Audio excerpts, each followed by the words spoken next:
My name is Shelli Petrali. I'm 26, and today is April 27th, 2008, and we are in Sacramento, California. And I'm here today with my grandmother, Shirley, who I call Nana, and my Auntie Dale. Hi, I'm Shirley, Shelley's grandmother, and my sister Dale is here with us today. And I am 71 years old. I'll be 72 in November. And I live out at Harold, California, which is near Galt, just south of Sacramento. And like I said, my sister and I are real close, and so she's here to help me tell the story too. Here's Dale. Hi, my name is Dale Grimm, and I live in Sacramento, California, and I'm 69 years old, and we're here today to talk about our family. So, Auntie Dale, can you tell me about your grandparents? Yes, Shelley, our grandparents came from Russia, and my grandfather's name was Johannes. They're German, and they came from Russia. Well, they are German, but Yeah. they came from Russia. And my grandfather was born February of 1866. And he came to the United States with his parents and his siblings in 1886. And after he arrived here, he met Justina Fisher, which was my grandmother, and she was born in 1869.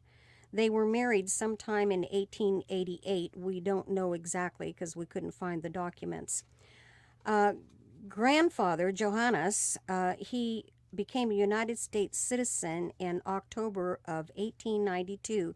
He was 26 years old. And these were true pioneers. When they lived here, they lived in a sod house.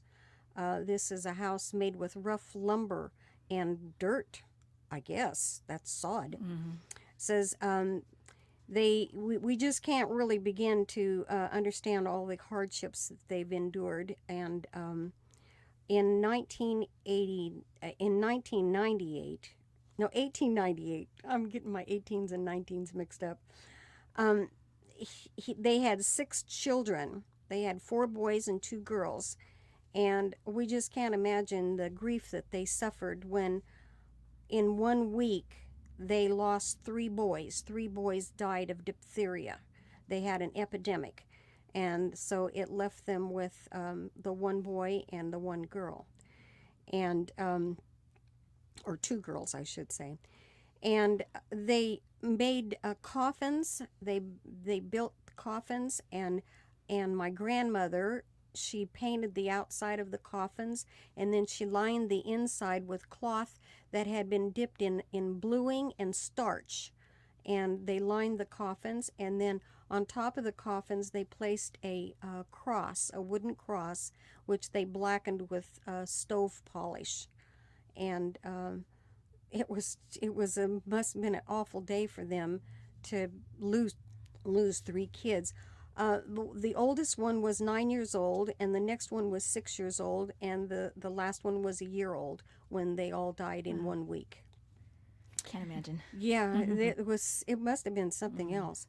The family struggled and kept going on, and in the years to follow, they had 6 more kids, and their only mode of transportation was oxen, and they had to travel 30 miles to the nearest town, and it would take 1 day to get there, 1 day to rest the ox, and then 1 day to return back home. And that's how they got their supplies from the town and to take their crops in to sell. Our father, Solomon Beglau, was born in Coulum, North Dakota, in June of 1907. And he only went to school until the 6th grade.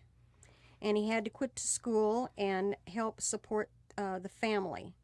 And that's what the kids did back then. They all worked and pulled the money and supported the family. And in 1917, the family bought their first car. Of course, Grandpa, or Großvater, we called him Großvater, that's grandfather for German. Großmutter is grandmother for German. But anyhow, Grandpa, he didn't know how to drive, and so the two older boys drove the car. They bought a used Oakland. I don't know what kind of car that was, but that's what Daddy said it was. It was a used Oakland. Sometime after that, grandmother, Justina, she let it be known that she wanted the family to buy a glass car. So in 1929, they bought a used Model T Ford with windows. So Grandma had her Glass glass car. car. Yeah. My father, Solomon, was 22 years old at that time, and he taught his father how to drive. Our father, Solomon, left North Dakota and came to Lodi, California, which is about 35 miles south of Sacramento, California, in 1931. He had a Model T Ford. That was his first car. He met our mom, Margaret Ricewig, in Lodi. She was born in McCluskey, North Dakota, in June of 1907. They were married in Lodi on October 10th of 1932, and they were both 25 years old when they got married. Dad worked for the WPA, building the Lodi Lake in Lodi, California, and he worked there as a laborer for $44 a month. And after being there for a short time, he was promoted to being a truck driver, and he got a nice raise with that, and it was $81 a month. So we couldn't exist on that now. Say, in October of 1933, the 4th, Harvey, our brother, was born. In November the 4th of 1936, my sister Shirley was born, and in October 28th of 1938, I was born. And so that's what I've got to say, and you can take the next one. So, Nana, what was your life like growing up? Very strict, rigid, the typical German, very strict father. We didn't speak English. We always spoke German at home. And as we started going to school, then of course they wanted us to help us learn English, so they stopped speaking German at home, so they helped us learn English. But like my grandparents, that on my father's side, never did learn to speak English. They lived there in Lodi, and all the clerks in the stores in Lodi, you could go into any store, and all the clerks spoke German, because there were so many German people there that came out from the Dakotas to Lodi, that everybody in the town, in fact, they call Lodi Little Germany. And my mother's parents, so they spoke English. And that was a little easier for us to communicate with them. But one time when we were little teeny kids, we were helping my grandmother. Dell was helping my grandmother do the laundry, and my mother happened to be working at the hospital at the time. And, and Grandma, she couldn't understand what we were saying, but she'd always say, And so Dell's saying to her, Grandma, can I help you? And of course, Grandma couldn't understand, Well, she was helping her do the laundry. Well, Dell stuck her hand in the wringer of the washing machine. She was trying to push the clothes through the wringer to help Grandma do the laundry, and Grandma was saying, so Dell did it. She got her arm stuck in the wringer clear up to her shoulder. So they had to release her from there and take her to the hospital. And, of course, at that point in time, Mom was startled when you bring your own kid into the hospital, But I remember going to kindergarten in Lodi. And I remember that I was a puny little kid. I just, I was anemic, and I didn't like to drink milk and stuff. And so but I would drink chocolate milk. So when the school in kindergarten, they brought these little cartons of milk for you to drink, I always got the chocolate ones, And then when we graduated from kindergarten, I remember having a cap and gown and the whole bit, I thought that was really a big deal for us at that point in time. Later, we moved to many different places while we were growing up.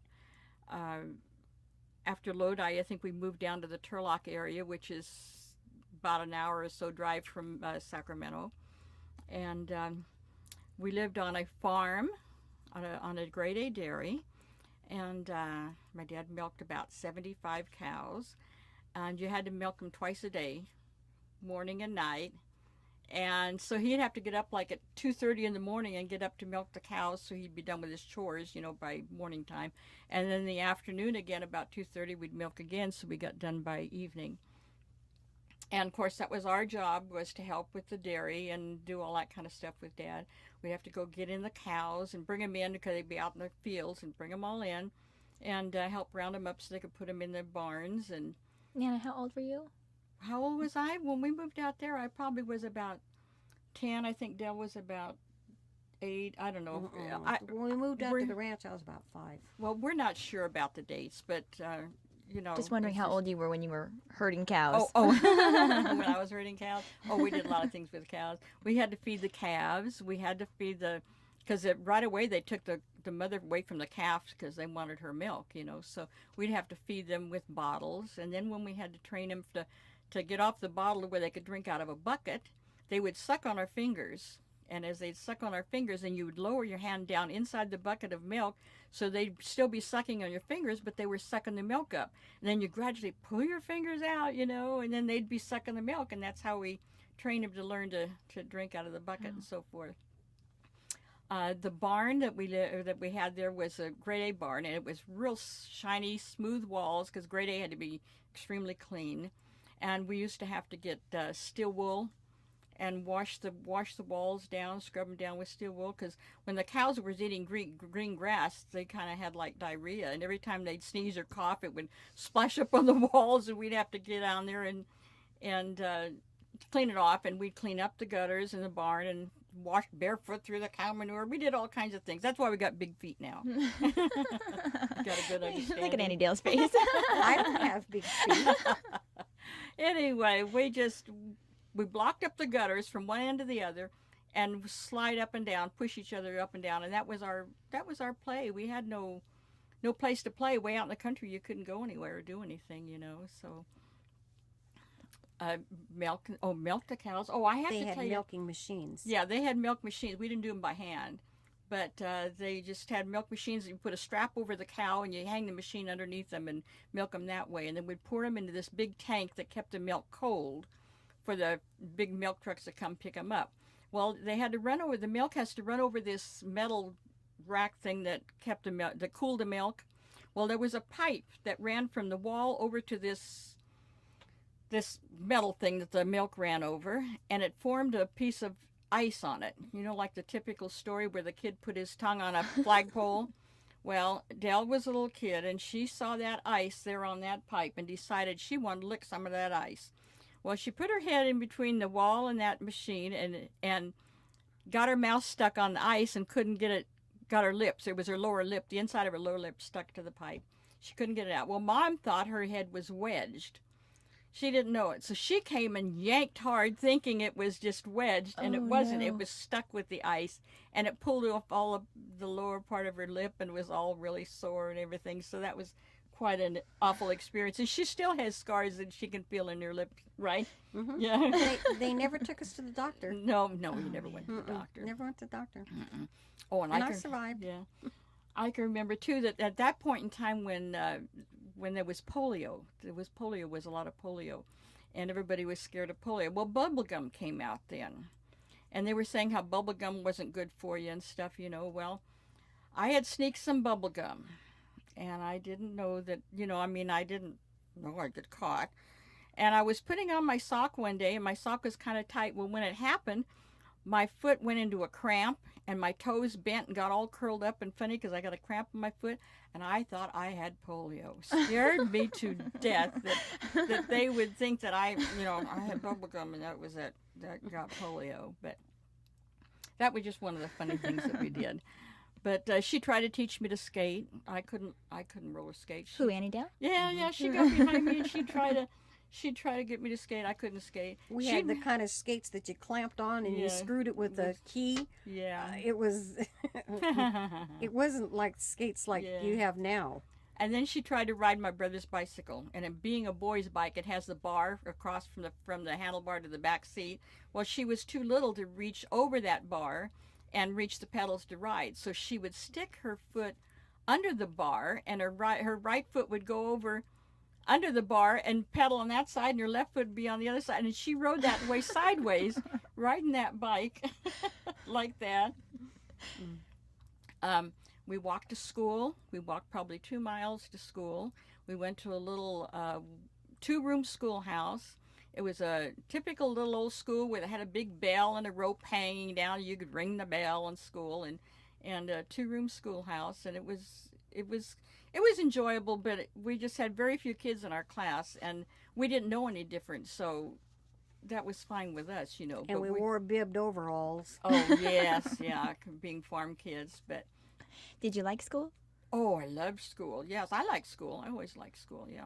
Any Dale? Any Dale? Did you like school? Not necessarily. It was more fun at recess. No, I liked school, but we had to walk so far in the cold. And one time my aunt and uncle were there to visit, you know, and as kids we had to walk to school that morning. It was so cold. We got halfway to school and we says, let's go back because we want to visit with Uncle Bill and Aunt Rachel. And so we turned around and we went back to the house, and they says, what are you kids doing here? You're not in school. Well, we were so cold, we were just like frozen chickens. And so they just promptly got in the car and took us to school anyway, so we didn't get to stay with our aunt and uncle. But what we used to do is used to sneak fruit in the down the road. We'd take it down the road to us and hide it in a ditch. And then on the way home from school, we'd stop and have us a little snack. Because my mother always canned fruit, and she had fruit, so we'd take a jar of fruit down. And my dad, he had to have the binoculars to look for cows that was out in the field that had baby calves. And so he'd spot us and see us down there, and then we'd get in trouble. But then later we went to school we went to parochial school, and we rode a school bus and went up to Modesto or Turlock. It was 2 different schools that we went to at one point in time. And that was a long school bus ride for us. Cheryl, I think that it would be interesting to tell about when Dad used to milk the cows, and in the wintertime we'd have these big huge storms. Yeah. And we would knock out our electricity, and we couldn't milk the cows, and you had to get the milking done.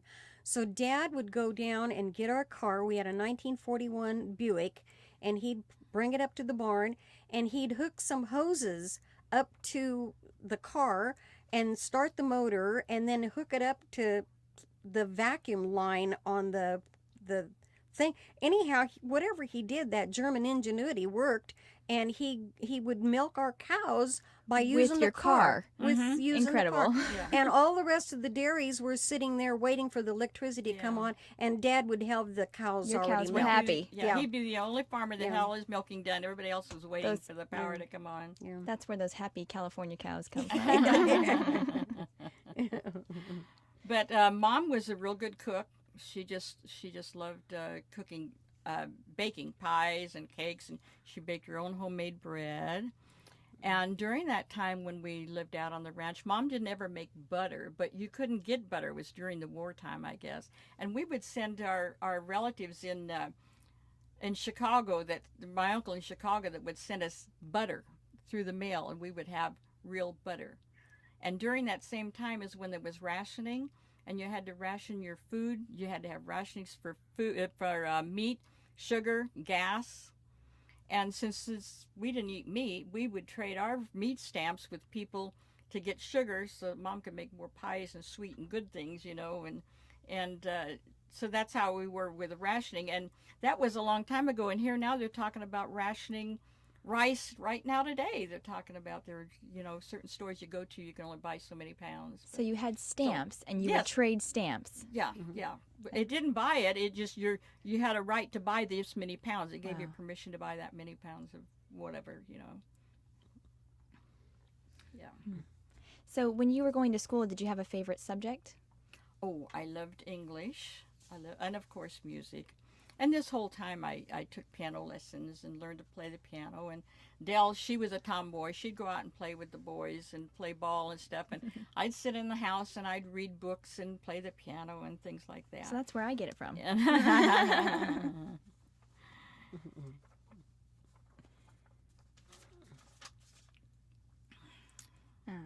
So Nana, what was your most interesting job that you had growing up? The most interesting job. Okay, non-paying jobs, I used to volunteer. We used to do a lot of volunteer work, and we'd go out to convalescent hospitals and sing and entertain the old people, or mental hospital. We'd do that and interact with the patients there. And then at that point in time that the war was going on, I was a plane spotter. We went up in this great big giant tall tower and went up there and had to watch for planes. And you had binoculars, and you had to call. If you saw an airplane, you had to call up to Sacramento and tell them what direction the plane was going, what kind of plane it was, whether it was a single engine or a bi-engine, and it reported it. And it was a way of watching the skies for enemies in the air, I guess. It was, and different people volunteered different hours throughout the day to do the plane spotting. Incredible. Annie Dale, what was your most interesting job?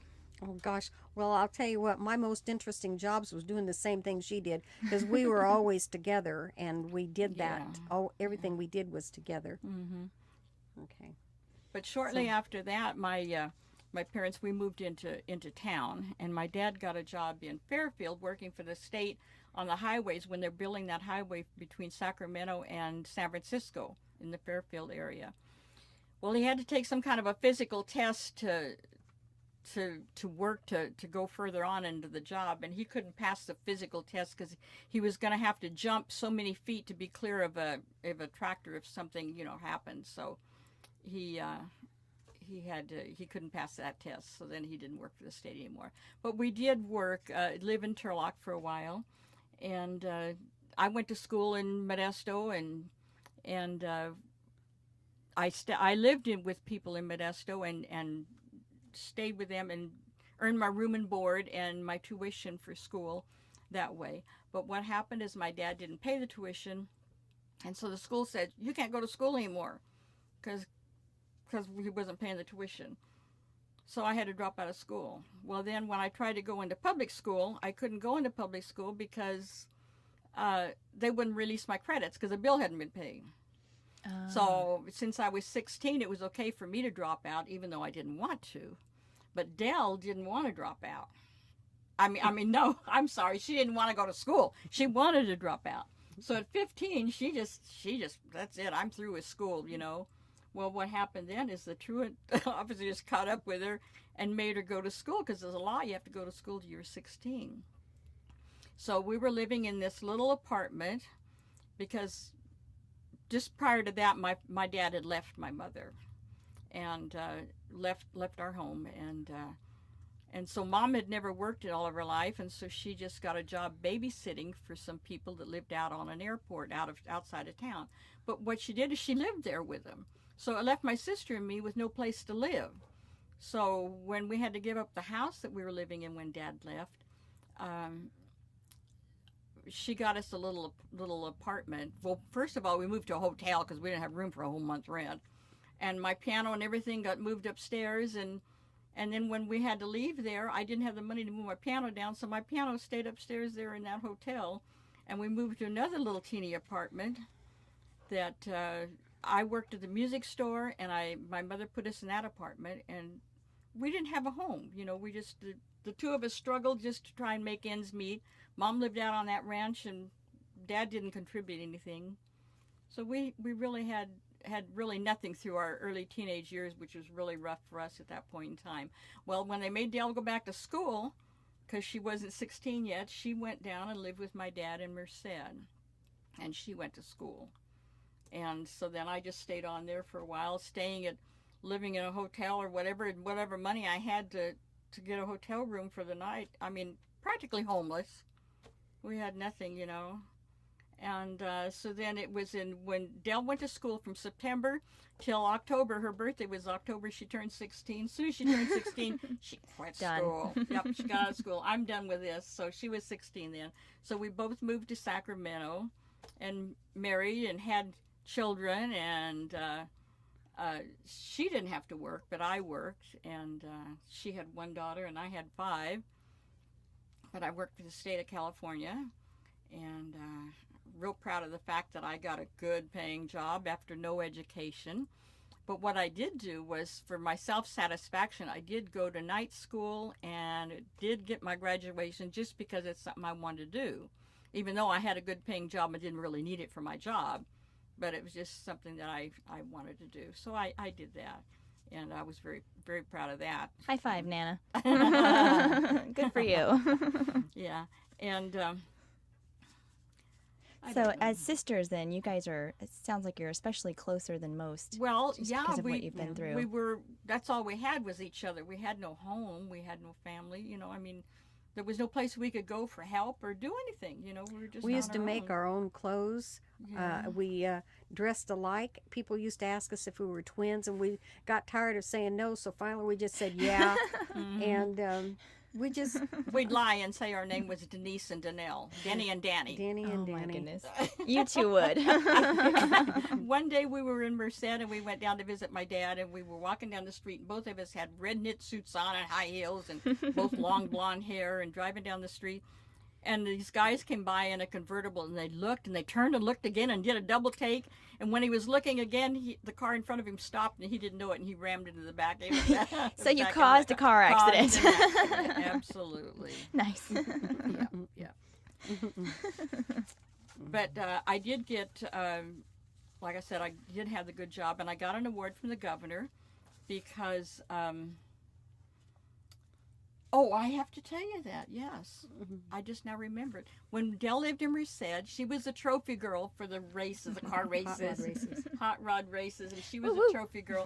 And she wore a dress just like what the famous picture of Marilyn Monroe with her skirt blown up. She wore a dress like that, and she was a trophy girl in the racing association down there in Merced. That was one thing that I did want to remember to tell you. her one claim to fame. Yeah, But 5 minutes. I did get an award from the governor of California because of safety award, because some of the people that I was supervising, and I was head of this unit, had about 20 employees, and they were getting sick. And what it was the low-rise elevators in the building went from floors 1 to 8, and we were on the 9th floor, and the high-rise went from 9 up to 16. Well, what happens is that when the delivery trucks and the garbage trucks and stuff would come out in back of the building, and the intake air for the elevator sucked up that exhaust and was making my people sick. And Cal OSHA had come in, and they had to pump big old bags of air and take it out and send it to San Francisco and examine the air and find out what it was. Well, anyway, after having pursued all this to find out what was making my people sick, then I did get an award for the governor from safety, and I was proud of that. And then, of course, too, I did get one from the governor, a letter of commendation, because I worked 40 years for the state. And I was really proud of that. 40 years at one job. Amazing. But I loved my job, and then, of course, then, too, I had to work. So considering the fact that you had to work, it's nice to know that, that if you like your job. But then again, if there's something you have to do, you may as well learn to like it, You do what you have to do. Yeah, exactly. That's my you do what you have to do. The boss said, we're going to hire a programmer to write these programs for you. I says, no, I've been trained. I can do it. He said, are you sure? I said, oh, yeah. But it took me a year, and I worked overtime every Saturday night, every Saturday, Sunday, and every night for one solid year without a day off, and I accomplished that it took me a year, but I did it. So, I mean, like I said, it's not a matter of if and when, it's just you're going to do it. It's something you got to do. You Got to just be do done. it. Yeah. Mm-hmm. Nana, going back to when you were younger, because I know this is another proud moment of yours, is when you played the piano. Yeah. And some of the places and things that you got to do with that. Can you tell us a little bit about? Well, I played in church, and of course Dale and I sang in church. We sang ever since we were little bitty kids. They'd stood us up on a chair in the church, and we would sing either in English and in German. German, yeah. And then I played the organ in the church and the piano for church. I played for my girlfriend's wedding. We had a booth out at the fair during fair time, and I played the organ on the radio. I had a 15-minute radio station that I played on the organ on, and that was fun things. That's really cool. That's cool. So as sisters, I know that you have done quite a bit of traveling together. Oh, yeah. We've done quite a bit of traveling. What's good is she knows north and south, and I know right and left, and we can go anywhere.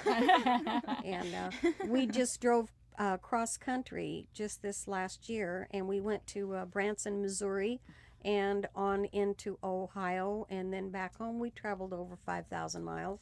We went to the Grand Canyon, and we went to drove to Oregon, and we took a cruise on a cruise ship. We've done a lot of things. Vegas a few times. Yeah. Well, since both of our husbands have passed away, I think Now we we're have more time probably to travel. closer, Yeah. more so than what we were before.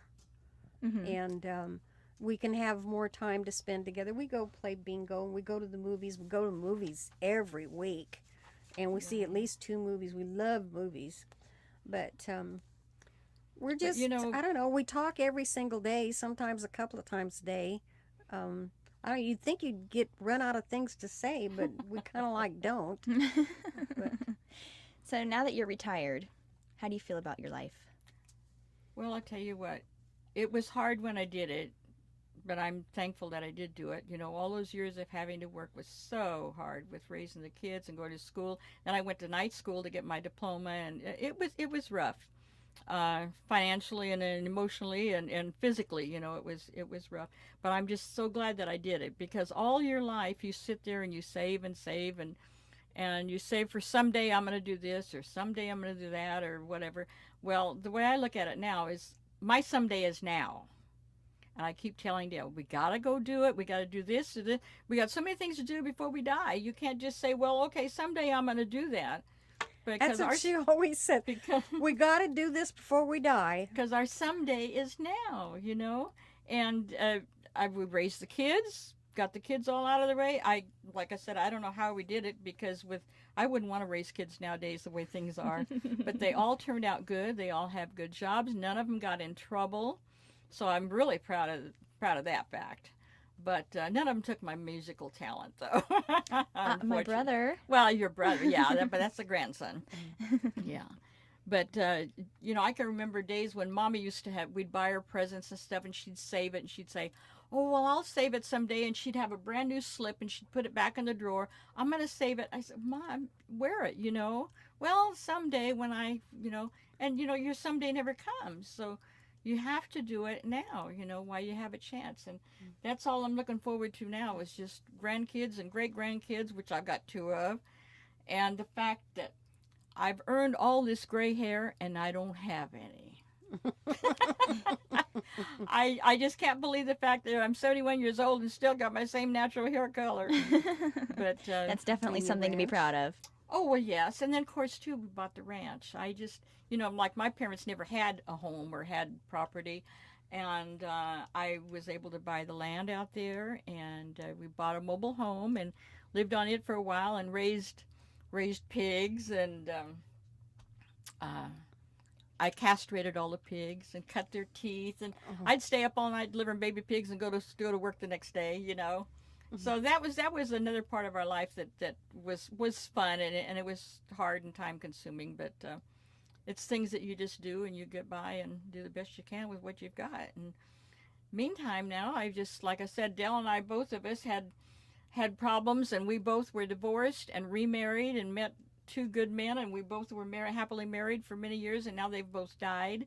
And now here we are, back to just her and me again. And the donkeys. Yeah. Of course, she got 2 miniature donkeys out at the ranch that are the love of my life. I'm constantly loving those donkeys, and they are so sweet. She kisses them around the mouth all the time. They always have lipstick around their mouth. They have little on beige. the nose. Oh, Annie Dale. Not around the mouth. On their nose, they've always got lipstick there. So I always kiss them. They're so sweet. They're just lovable. Yeah, but anyway, Ben and I built a house, and in fact, your mom's husband, Jerry, your stepdad, built the house, and I'm so proud of my little house. I just love it. It's all little. Everything is down to scale. Sink, it's munchkin size. The kitchen sink and everything, he built it all low just for me, and I just love it. And I'm just out there enjoying my life and don't have to do anything. I'm to the point now I don't have to do anything. And that was my first husband's, saying is always, well, I don't have to do anything. And I always said, well, you do what you have to do, But now I'm at the point where I don't have to do anything anymore, and I'm enjoying it. You've If I done want it to all. take off and go somewhere, we can travel. If I want to go into town or don't want to go watch TV and just, and I have an organ that I play when I play it, but I don't have much time for that. But anyway, read. I like reading and Crossword puzzles. yeah, crossword puzzles. I do enjoy crossword puzzles and enjoying the family when they come out for get-togethers. It's nice to have that place for them to come and get together like that. And Dell can come out and enjoy ranch life because she lives in town, so she doesn't get to see that. So, And we her love coming out and animals. having the weenie roast. Yes, over yeah, the fire right, pit. right, exactly. Well, you know what? We had goats at one point in time. Shirley had one goat and I had one goat, and then we bred them, and they both were pregnant at the same time, and we delivered 2 sets of twins and 1 single birth all in one day. Within just a couple hours Yeah. in the afternoon. And then when the donkey had the baby, we stayed out in the barn all night long with the donkey because I was afraid to go in the house. I was afraid something might happen to him. But we love animals and the farm life. That's what we were raised when we were kids, and we've kind of like come full circle and went right back to it. So, do you have any advice that you'd like to pass on? Any advice? I'll tell you what, we never had any, so we learned it the hard way. We were taught, raised religious. You never tell a lie, and we honestly believed people did not lie. I believed anything anybody ever told me, and I believed that's the way people were. And then the rude awakening, all of a sudden, hey, So I think that everybody needs to realize that, yeah, most people are honest, but always be prepared and look for the worst, and look for the worst, but plan for the worst, but expect the best. Because people aren't always as honest as they say they are. And I think a woman should be set to be able to financially take care of herself in case of a death of her husband or divorce or whatever the case may be. She needs to be self-sufficient and be able to handle things, whether it's get a good education, get a good job, or whatever the case may be, and enjoy your family. Just enjoy your family. That's all you've got when it comes right down to it. And we didn't have family to advise us, to tell us. We had no family to go to when things got rough and we didn't have food. I'd buy a loaf of bread and a little jar of mayonnaise and a little bit of bologna, and that's what we lived on. We had no food. So, we learned how to do, you just learn to do and get by the best way you can. And we just kind of took care of each other. Raised ourselves, yep. And one time she was going to run away. She got mad at me.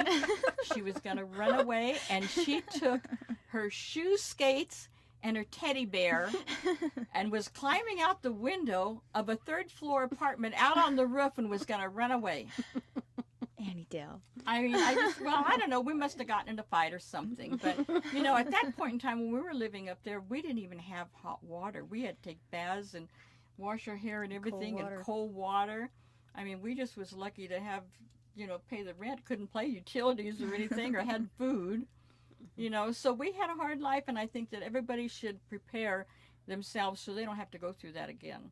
Like nowadays, everybody, like you, everybody raised in a new house, new car, and everybody has stuff, and we didn't. My parents lived their whole life and still never had a home. Years ago, you didn't do that. You never ever bought a new car, and I've bought a new car. And these are things that after having nothing, that I finally accomplished that it, it's really something to be proud of, I think. Absolutely. And proud of the kids, the fact the kids, none of them got in trouble with the way things are nowadays in this world. So that's Very all good. I have to say. So in wrapping this up, is there anything else you guys would like to share? I can't think of anything. It's unfortunate that her daughter lives so far away that she doesn't have her daughter here like I have my kids. But I've got my sister. And we do have a brother that lives in Placerville, but we didn't get to see too much of him because him and my dad didn't get along very well, and he left home, and so we weren't really that very close to him. close. So it was just down to the two of us, and we were alone. Our parents and dad was gone, mom was gone, and, that's all we had was each other. And now we're back in the same boat again. All we have is each other.